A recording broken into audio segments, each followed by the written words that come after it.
Hello, I'm Gail Devins, and welcome to another edition of Consider It Local. Today, I'm here with Kerri-Ann Wagner of Envision Counseling. Hi, Kerri. Hi, Gail. Nice to see you again. Nice to see you. Thank you very much for having us here. Well, thank you. And I want to tell you that when I walked in here, it's just so comfortable in here. It's just very relaxing. I love the color of the walls, and it's just something about it. It's just very relaxing here.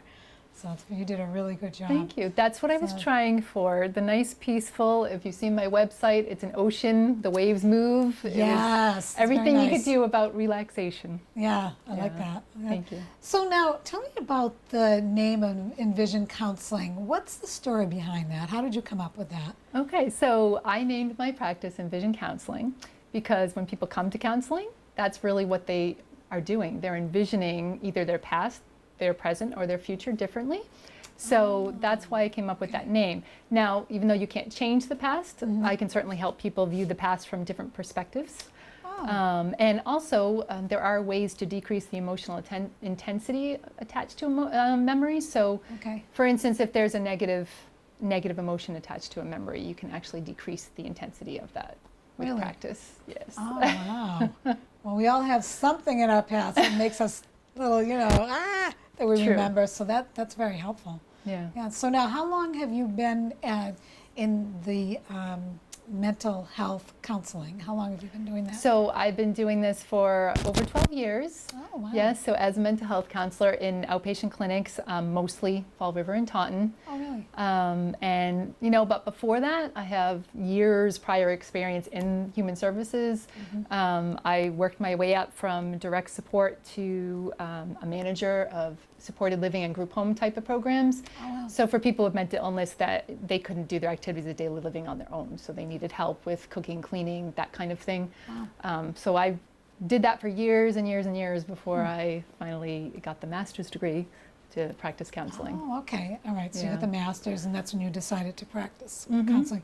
And so now, what specific, do you do all kinds of counseling? Is there something that you specialize in, or just pretty much? Well, I do have specialties. I'll treat most people for most issues. A lot of people have depression, anxiety, life changes, they lost someone, divorce, things like that. So I will treat many people for, I call that stress-related changes in their lives. But I do specialize in treating people with trauma and post-traumatic stress disorder. So, and what I like to explain there is people always think trauma, like that's just the big, oh my God, something horrible happened to me, which is true. But I also say to people, a trauma can be anything that you felt was traumatic in your life. So for some people, it was a divorce from their parents, their parents divorcing when they're young. Sometimes it is somebody gets a diagnosis, cancer or something, and that can cause a lot of different issues. Look at the world events that are happening, unfortunately, with the shootings and things like that. So there's a lot of different things that can cause trauma. People don't realize when they're bullied when they're younger. Sometimes they don't look at that as trauma, but that technically can go under the trauma category if it's still affecting them today.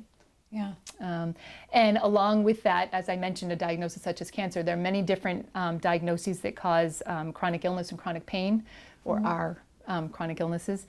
And basically, that sort of is a subset of another specialty I have. So when I actually had my master's program, I had to do a thesis. I did the thesis on certain autoimmune disorders that did cause a lot of the similar pain issues, and it was affected the nervous system in a similar way. And the reason I did that is because my mother actually, when I was in college, ended up having Guillain-Barré syndrome. So it's a disorder that is autoimmune. It affects the peripheral nervous system. Most people do recover to some degree, but it takes a long recovery period, and most people end up in the hospital in the beginning when it's acute. So it was one of those things that I did on my thesis, was more about coping skills for how people with these kind of symptoms, very sensitive to touch, to cold, to heat, to pain, and things like that, and how they dealt with it. And basically a lot of that would happen is weakness would happen. So not just pain sensitivity and things like that, but weakness. And that's how they end up in the hospital. Some people can't breathe on their own when it's acute. Yeah. So, Wow. and not all the illnesses I studied were exactly the same, but they were similar. So that's what led me to do the master's on that, saying, okay, what are the coping skills for some people that deal with these kind of symptoms? And I do remember the top 3 that came out of that were religion, so spiritual, religious beliefs, sense of humor, and also really being thankful for the little things in life, Okay. So yes. Yeah, so you can look outside and say it's a beautiful sunny day. Look at the blue sky. Yeah. Right? Yeah. Exactly. Yeah. So that was one thing there. And actually, I'm going to be doing a chronic pain management group here starting in September. Really? Yeah, and the reason I'm doing that is also not just because of all this background, but I've had some chronic pain issues myself for the past year. Oh, wow. So I thought that's a good way of putting it to the positive, And yeah, where you're doing something about it. Yeah, doing something about it for me to help other people in the same situation, and things like that. So talking about the alternative methods, not medication, that's something for the doctors to discuss with them, but other means of dealing with pain and illness and your family and, your social life and how it affects all aspects of your life. Yeah, so because the family members are affected by that. I mean, because they a lot of times, like your husband may not know how to deal with that. What should I do for you? What can I do for you? And sometimes you can't even tell them, right? Yeah, that's exactly right. And so you have to definitely tell the person who's with you that this is what I need. But sometimes you might get sick of saying it because you might say it once and the person thinks you just need it for that period of time. They might not realize. I could even say, for example, there are some issues that maybe they come and go. Maybe you have a good day, maybe you have a bad day. Yep. So maybe on your good day, you can do a whole lot. And then on your bad day, you really can't do much of anything. So sometimes, partners and spouses have a hard time understanding that. Children, right? Yeah, sometimes because they want to get up and go. Right, yeah. So there's a lot. And disappointing your friends, people have to go through sometimes saying, no, I'm not feeling up to it, no. And then friends sometimes stop asking. Yes, yeah. So you're dealing with that too. You're helping the person who's ill to deal with that aspect. Yeah. Wow. Yeah, so I find that really important. That's amazing. And I never really thought of that part of the whole mental counseling. I never really thought of that part. Yeah. And that when people are going through that, what they go through. Boy, now is there a certain age group that you target, or do you do all age groups? Yeah, I primarily see adults. Yeah, Oh, okay. I primarily see 18 and up. Oh, okay. That is my target audience. Yeah. I've worked with all ages from 4 to whatever. I don't know what the oldest person was, 70 something, but but I do prefer working with adults. Nice. That's well, it's good that you're specializing on a certain age group instead of just doing it all. And thank you. So that's good. I'm sorry I cut you off. No, not at all. But I was just going to say that I've had most of my experience is with adults, and that's also part of that reason is I feel if I'm going to say it's a specialty, when I've done most of that practice with adults, then it's definitely safer to say that that's my specialty, to work on these issues with adults, not necessarily with children. Yeah. So now you mentioned there's a group that you're having. So how does someone become part of that group? If someone wanted some help, how do you do that? Yep. So they could certainly call on their own. They can call me. They can email me. Good. They could, if a doctor heard about it, certainly the doctor could refer me, but they don't need a referral. They don't? Okay. They don't need a referral, but what it is that for these groups, they do need to come in and see me in person first once before they join the group, because they do need to still do an intake just to find out, what are your issues, are you right for the group? Oh, sure, yeah, that makes sense. And so they know a little bit more about the group and what to expect as well. And that's only fair to the other group members too, right? Exactly. So, and they'll sign paperwork that says what to expect and what's going to happen in the group and what rules they should follow and things like that. It's a 6-week group. Oh, I was going to ask that. So 6 weeks? Yeah, so it starts Wednesday, September 27th, 6:30. So it's an hour, 6:30 to 7:30. Oh, all right. And so we're hoping that would be a good time for people, depending on what their work schedule is. And yeah, that sounds like a good time. And it's nice that it's starting in the fall, too. You get all the summer stuff out of the way. Yeah. So, you know what I mean? It's pretty busy. Yeah. So. Well, you know what? There's other areas of interest that I have right now are, so if you look at the way this Western world, we in the Western world, are finally starting to accept more of the Eastern healing traditions. Yes. So when you talk about meditation and nature, you hear about forest bathing and things like this. So I'm really into that. And what I really like about it, even if you don't even pick a real tradition, if you just say that they look at the person as a whole, so they don't just look at you and say, okay, well, you have a cough, so we're just going to treat the cough. Okay. They look at you and say, well, what stressors are in your life? Do you have any other pains, any other issues? They look at everything in your life. And I think that's really important. And that's what I like to do. And I really do think nature is healing. So that's why I've started these Nature Heals walks. Oh, tell me about that. So yeah, Sounds great. Wow. I'm trying to hold these in the green spaces of Easton.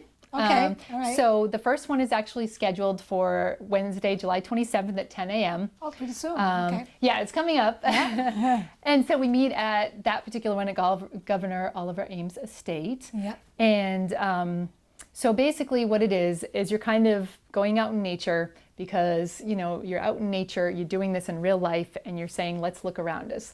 Does this heal us? Does this promote relaxation within us? And then we're going to use concepts from visualization, which you're right there. So to look around you and see what you say. It's basically going to your happy place. Yeah. But instead of, but You're really being there. there instead of just going in your mind. So to help with that. And then using some pointers that I've learned from trainings with people who are psychologists and specialize in neuroscience, so neuropsychologist. And so somebody such as Rick Hansen is one of the people. He's written a lot of books, done some trainings and things like that, and I'm using some of his concepts to basically what this can do is those are some of that, what I talked about earlier, about how you can change the, what would you call it, about how you can change the emotional intensity of negative emotions attached to attached to some memories. So some of it is that kind of stuff right there that's going to help with that. Wow. So that hopefully will help people, because it's the idea of, can you take this with you afterwards? Can you use this with you? And it's also meant for positive experiences in general, just not for that visualization kind of thing. But I just figured that would be a good way to get people out there, do a visualization for real. Wow. In real life, like you said, like for real, we're here. I mean, and nature is there for a reason. I mean, it just didn't, it's there and it does, it helps us. I mean, look at all the animals and I know I'm talking about animals and stuff like that, but seriously, You're I right. mean, it's just so natural. We're all just part of that. So it's, I think that's great. Yeah, thank you. I mean, yes, that's why I have plants. I have several plants in here. Yes, I you have do. flowers cut from my garden. I have, Very nice. pictures of, actually, Yeah, I love that's the Governor pictures. Oliver Ames Estate, actually, Oh, is isn't where that that picture came beautiful? from the local Wow. artist Linda Cleary, Yeah, that's beautiful. Wow. Wow, that's amazing. And the thing is when you're out in nature, there's really so much to see. You're not just focused on a wall. You're not just focused on a picture. There's so much. You can look up to the sky. You can look everywhere, and just the feel of the weather, and just really being in the moment. Yeah. And I mean, just stopping. So I think that's Yeah. wow. I might be thank calling you. that phone number. What is the phone number anyway? Yeah, so the phone number is 508-219-2904. Okay. And the name of my practice is Envision Counseling, but the website is Easton Envision Counseling. Is it really? Oh, Yes. very important to know that. So- Okay, so EastonEnvisionCounseling.com. That's good to know. So if you want to contact, yes, the Nature Heals walks, you don't have to do an intake. It's open to anybody. You don't have to be in counseling. Yeah, all right. That's just a group that's open to anybody. Nice. And that's July 27th. July 27th, correct. Do you have those often, or is it just... Yeah, well, I've actually just started doing them. Okay. So trying to experiment with different days and times and see what works for people. Okay. I know in July, people are often away on family Yes, vacations. So, definitely, yeah. so we'll see. But I'll Okay. be holding more in the fall. Nice. Also, I'll be holding meditation classes I don't know whether I'll start in August or September, Oh, okay. but I'll also be doing that as well. Wow, so you have a lot going on. Yeah. But it's all good. It's all It's good all stuff. good. It's all exciting. Yeah. Yeah. I mean, even if you're not going through issues, and it's nice just to do that. You know, so Certainly. that's- Yes, the meditation class is also open to the public. There will be certain okay. ones that I will specifically say are for, say, people with PTSD, with the Okay. post-traumatic stress disorder, but there will be classes that I will say open to public, and certainly Nice. that's for anyone and everyone who So wants to. how do I find out about that though? When they're when they're scheduled. Do you have that When on they're your scheduled? website, or do you go through? I do. Well, How do you? I do usually put them on my website. Right now, it's on Facebook. Oh, very good. Okay. Yeah. So. And do they do Easton Envision Counseling under Facebook, or just Envision Counseling? That's they a look good it up? question. Because I'm trying to think. I might have to go look that up myself to tell you. But I bet if they put Envision Counseling, you'd come up. I think it is Envision Counseling with the comma LLC. But yeah, I will definitely be posting them on Facebook and eventually posting them on my website. Yeah. Okay, good. That's great. Yeah, because it just really interests me. And even just if I hear of something like,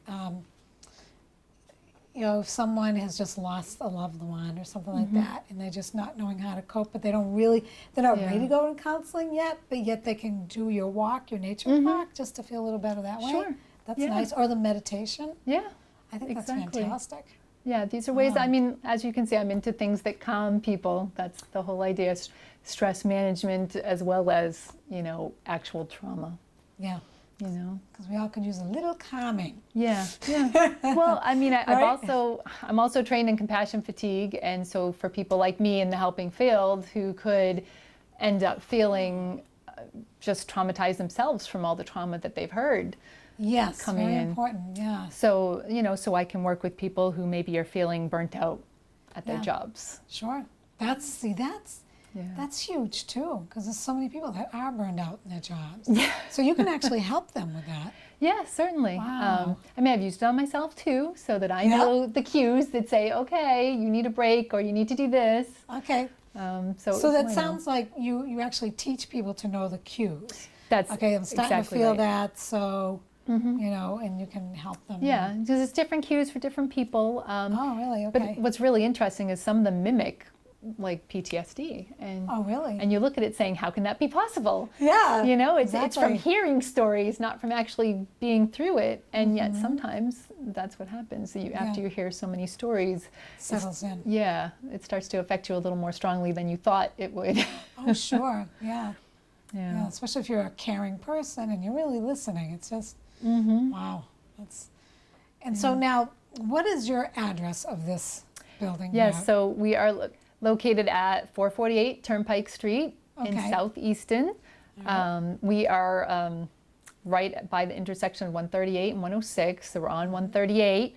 I always say we're right next to Porticello's restaurant. So very nice. The Go out to dinner and So it's great. It's actually a really good location. I really like it here, and the neighbors in the building are very nice.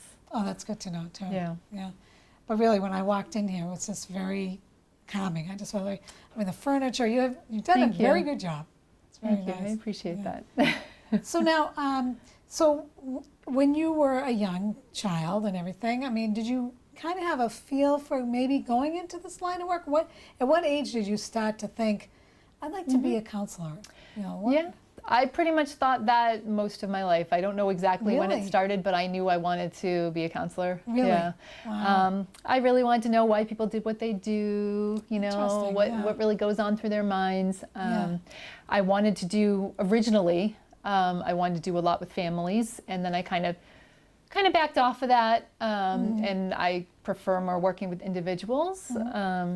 So yeah, it depends, but I always knew, and as you can see, I did the thesis on some of the stuff that went on in my life. So they usually say a counselor has something that's happened in their life that maybe directs them towards it. True. I was already in the school program for it at that time, but it helped. It helped push me in that direction of working with people with chronic illness, chronic pain, things like that. So that definitely helped. But I will definitely say, I really feel that, the evolution of, being a mental health counselor and how that happened was, there's a couple of different parts of it, or I guess just the evolution of me as a mental health counselor and how I've grown.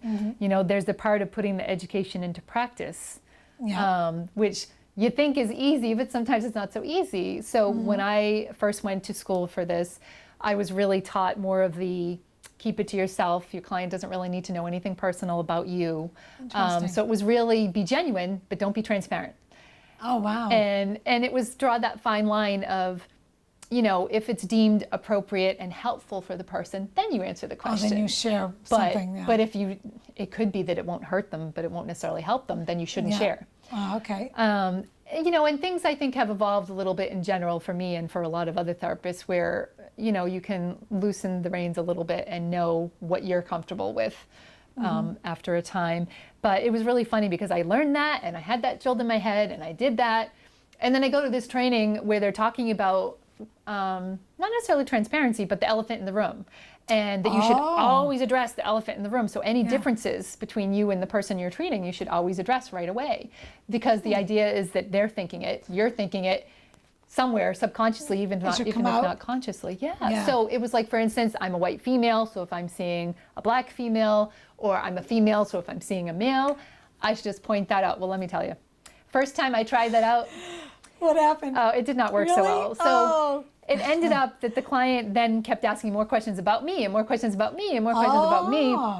And it ended up that the counseling session was then going towards, you know, working on me instead of him. So it was like, I had to stop it and say, you know, this is about you. And I only brought that up to share some similarities and differences between us. But, you know, it's really about you. And this is why you're here to get help. I've dealt with my own things. Now we're here to help you. So after that, I just went back to what I always did. If it's important to a client will bring it up. Yeah. Maybe at first they might not. They might be shy. They might be scared to bring it up. But eventually, if it's important to them and it has meaning to them, they're going to bring it up. Yeah. So now I just wait. Well, that's a good idea. Yeah. Boy, it's amazing how you learn on the job. You know what I mean? You just really, whoa. It is funny. And it's weird, you know, the way you learn different things and then you have to then take it for yourself and make it your own. Yeah. And when you're just going through the education, it's hard to make it your own at first. You have to get out there in the field and really know what you're doing and feel comfortable. Yeah. And then make it your own. There's also other ways I've grown. I think part of my evolution has been really affected in a positive way by the Massachusetts Mental Health Counselors Association. Okay. So I've been a member since 2006, but I've been secretary since 2014. Oh, wow. So the people there are so supportive, and I mean, they've just helped me to grow as a therapist. So in the fact that not only can I help the people who are sitting in the chair who are my clients, but I can also help other mental health counselors. I have taken all the classes to supervise them. I have also been teaching the classes for the LMHC prep class. So the national exam that you're required to take to receive your license as a mental health counselor in Massachusetts, I teach the prep class for that. Oh, do you really? So yes. So it really helps me with that, so I can help others learn as well that are in the mental health counseling field. A lot of the advocacy stuff to really know what's going on with the legislation that I didn't. Big time, right? That I wouldn't know if I wasn't really involved with MAMCA. I don't think I would know. I don't think I would get as many updates to tell me what's going on. Yeah. Last year I was in Washington, D.C. advocating for Medicare inclusion for mental health counselors. Yep. Okay. So, you know, all those big issues. So they've really helped me to grow that way. Yeah. I mean, you sound very passionate about what you do. Oh, yes. Yeah, so that's good. I mean, instead of just, you know, having an office and helping people, you've got all the avenues going and you're checking out all the various educational part of it, and that's great. And do you see a big difference in from when you first started? You talked about legislation and everything. Is there a big difference from when you first started until now, or is it pretty much kind of the same rulings? I would like to say I've seen a big difference, but I don't know. I don't know if I've seen as big a difference as I'd like to see. Okay. Yeah. I think the biggest difference is that people are recognizing, like people in government who don't know what a mental health counselor is, are starting to recognize this is what a mental health counselor is. Okay. So that they can say, okay, now I understand why you want these rights and privileges. Yeah, it's so important. Yeah. It really is. I mean, think about how important your job is. I mean, it just... You know, just for families and for people and individuals and their job and their performance and how they relate with people, and just well, you know, very important. It's me also having support for myself. You know, I need as a counselor, I need support too. So not only do I need to know what's going on in the world of mental health counseling, but I need support too. So it really gave me a lot of networking support. A lot of friendships, a lot of colleagues that if I need to ask some questions, I can just call them up and say, I don't know what to do, or I'm confused, or hey, do you have this number to talk to so-and-so? I have this kind of question, and I know they're an expert in this field. Wow, that's nice. I like that, because instead of just giving advice, you have connections to, people that maybe specialize in something that you're working on and get, I think that's fantastic. Thank you. So when you come to visit Kerri-Ann, you're just not just coming to see her, you get all kinds of good wealth of information and help. So I think that's really nice. Yeah, thank you. Wow, now, is there anything else that you wanted to touch upon as far as your practice? I mean, we talked about if I decided to come see you, so I can either call that number or I can even go on Facebook and message you, right? Well, you can't message me on Facebook, but you can get the information to contact me on Facebook. Okay, so you don't message because that's actually private information. Yeah, exactly. Yes, of course. So, but on the Facebook is listed my phone number and my email address and everything. And my email address is Kerri@EastonEnvisionCounseling.com. So. Oh, that's nice and easy to remember. Yeah. Oh, that's good. So I know when I write them out, I capitalize the beginning word because it's so long. Okay, yeah. But it's easy to reach me. I'm available. Good. So definitely. That's great. And so now, do you have certain hours that you're open, or do you make hours as people come up? Yeah, I'm pretty flexible. I say that I have certain hours, but I really don't. I really have the hours that my clients need. I will make myself flexible, not necessarily every day, but to have a few late hours on a few days, to have a few weekend hours. I have nothing wrong with working on Saturdays or Sundays. Not necessarily a whole day, but a short day on Saturdays and Sundays. Really? I see nothing wrong with doing that. People are working. They need some time to be able to come to counseling. Yes. And I think that's huge. I really do, because otherwise you have to take time off from work, or you have to wait a month or two until you have the time. So that's huge. That's great. Yeah. Oh, so it sounds like you've seen so many different avenues of what you've done and what works and what doesn't. So yeah, that's really good. Yeah, I know what works for me as far as what I know, what I specialize in, I'm confident in, and so I can help people with that. And if there's something I'm not confident in, I can certainly call for some advice, or I could certainly refer somebody to someone else. So if there's an area that I don't know that much on, I might refer somebody out. Yeah. Wow. And that whole the part of you talked about with if you're not feeling well and you have the autoimmune problems and everything, I think that's huge. Because the people are trying to deal with that. Well, unfortunately, autoimmune illness is really rampant. I've seen it more with more and more people. Yeah. And it's kind of scary. Yeah. And is it genetic? Is that just all of a sudden someone gets it, or? A lot of the times it doesn't seem to be genetic, and I think what the problem is, a lot of times the syndromes, they don't really know what causes it, and so people have different theories about what causes it. And I don't know that they've ever come to definite conclusions on some of these. I mean, obviously some illnesses are genetic, but many of those autoimmune, I don't know that they've found genetic components for some of them. It just happens, and you just have it, and wow. I mean, there are different connections that have been found, but I don't really want to point those out because I don't want to start any controversies. Right, exactly. I hear you. Right. It's very important. But most of them don't seem to be genetic. But of course, there are other like cancers that do have some genetic predispositions. But also, there's the idea of when you talk about that Eastern traditions as well. It's food as something that can heal you. Yes. And I think that's an important piece too, is that what you eat sometimes can harm you. Your environment can harm you. Smoking, anything that's negative in your environment, whether it's the energy or whether it's actual smoke that could be harming you. Yeah, and it just seems like there's more of an awareness now. I mean, especially with food. Yeah. You know what I mean? It says, the things that you read the label and you're going, oh, what, if I can't pronounce it. Like, how good is that, right? Right, so, and it's usually not good. Yeah, so it's good so you can educate people too with that too, so that's nice. Yeah. So it's not just coming in and help me feel better, it's an education. Well, and a lot of people have asked me, a lot of people come in and they're really nervous about their first time and they want to know what happens in their first time. Right, yeah. Really, you just have to know when your first time counseling, you're going to be asked a lot of questions. You're going to sign a lot of paperwork. Okay. But if there are questions you don't feel comfortable asking, you can say, I don't feel comfortable answering that right now. Oh, okay. Yeah. I mean, I'll ask it again another time, don't get me wrong. But if I think it's important, I'll ask again. But I will leave it alone right then. If you say I'm not comfortable answering, I don't want to talk about that right now, then we won't talk about it right then. So that's nice. So you have that respect of the person. Oh, you respect them. So and I don't want to cause further harm. That's not what I'm here to do. Yeah, so if they think it's going to bring them to a place that they can't handle right now, then you shut it down. Wow, that's good. And so after you see someone on a certain visit, do you tell them that, okay, would you like to have another visit, or how does that work? Yeah, we work it out together for what their needs are, what their schedule is, and what kind of problems they're having at that time.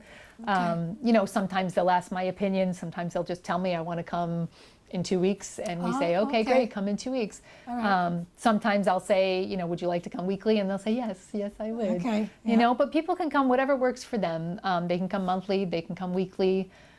As long as I know that they're still interested and we're still booking appointments, then that's fine. If somebody fades out, then I'll outreach them. But after That's a few months go by, I would have to then consider them closed. Yeah. Okay. Oh, that's super. Wow, I've really enjoyed it. I've learned a lot. Thank you. I'm glad I could teach you. Thank you very much. So is there anything else that you wanted to add on before we just show the office a little bit, or? No, I don't think so. It's just the idea that, what I think? I think that everybody, it's human, right? To know what's wrong with you, or to know you need help, or to know you need to do something different, but to not always take that step and do something different.